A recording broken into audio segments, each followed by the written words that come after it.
एक जाट की शादी नहीं हो रही थी। अच्छा, इसमें कोई बुरी बात थोड़ा ही है, कई बार मेरी नहीं हुई। कई बार क्या, एक बार भी नहीं हुई? सच नहीं, एक बार भी नहीं, सचमुच नहीं हुई। एक तो मैं जाट, दूसरे में कवि हो गया।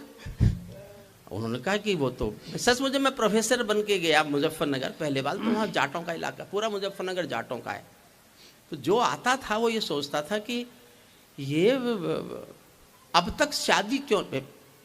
मैं 23 साल की उम्र में प्रोफेसर हो गया था, तो तभी मुझे किसी ने याद दिलाया कि ये भोली कौम है। मैं उस पर एक बात बता रहा हूँ आपको, फिर कविताएं सुनाऊंगा। एक जाट की शादी नहीं हो रही थी, तो दोस्तों ने कहा भाई तो ऐसा कर, देवी की पूजा कर। जाट बोला अगर मैं देवी की पूजा करता तो मैं जाट होता, अग्रवाल नहीं होता, शर्मा नहीं होता। जाट नहीं करते देवी की पूजा। तो उससे अगली सलाह दे दी कि हनुमान जी की कर ले। जाट छुटते ही बोला उसकी तो खुद नहीं हुई थी। लेकिन उसे समझाया। जाट तो भोला भाला, बहुत भोला। कितना भोला, मैं आप सबूत सुनना चाहो तो सबूत दे सकता हूं। जब चौधरी चरण सिंह हिंदुस्तान के प्रधानमंत्री बने, तो हमारे मेरठ के, मुजफ्फरनगर के जाटों ने दिल्ली में कनॉट प्लेस में गुड़ बांटा।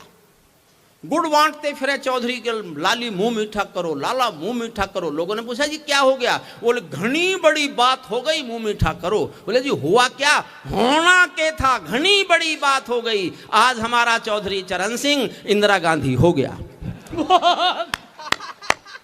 तो भोली कौन, भोलापन, भोलेपन में ऐसे ही बोलते हैं। हनुमान जी की पूजा करने के लिए पंडित जी ने समझाया तो मान गया, लेकिन इस शर्त पे माना कि पंडित जी आप साथ चलोगे पूजा कराने। पंडित जी को दक्षिणा चाहिए थी, मिल गई। वो पूजा कराने साथ गए, मंदिर पहुंचे हनुमान जी के। पंडित जी, अच्छा जाट गया उस दिन, जिस दिन उसने अपने खेतों में हल जोता, बैलों को साथ लिया। पंडित जी से बोला पंडित जी आज टाइम है, चलो मेरे साथ पूजा करा दो। बैलों को लेकर पंडित जी पहुंच गए जाट को हनुमान जी के मंदिर में। पूजा जैसे जैसे पंडित जी कहे उन्होंने की, अंत में बोले घंटी बजा। बोले बैलों की रस्सी आप पकड़ लो। अब बैलों की रस्सी लेके घंटी कैसे बजाएं चौधरी साहब? बैलों की रस्सी पकड़ा दी पंडित जी को, उसने घंटी बजा दी। घंटी बजते ही बैल बिदक गए। बैल बिदक कर भागे तो बैलों की रस्सी का फंदा पंडित जी के हाथ में फंस गया।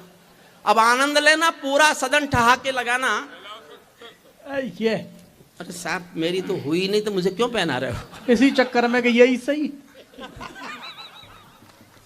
आनंद लेना साहब, आपको लगे जोरदार ठहाका आपके भीतर से आनंद प्रकट होता है तो पूरा सदन आनंद ले। मैं इनको इसलिए बता रहा हूं ये कि जो ये प्रभाव डाल गए बहुत अच्छा अच्छा पढ़ के, मैं इस प्रभाव को नष्ट करना चाहता हूं। इतना जम रहे अमित भाई, मनवीर भाई, ये भाई, ये मोनिका जी, जब इनको मालूम था कि हरिओम पवार आया है, इनको जमने की क्या जरूरत थी?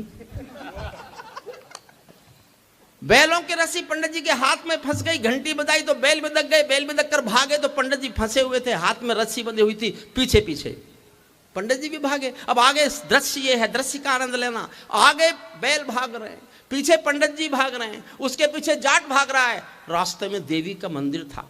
देवी को विनोद सूझ गया। देवी बोली पंडित जी कहां भागे जा रहे हो सुबह सुबह? पंडित जी बोले देवी आज तक तूने बनियों का, ब्राह्मणों का ब्याह कराया होगा, जब किसी जाट का कराएगी ना तो पता चलेगा कितना भागना पड़ता है।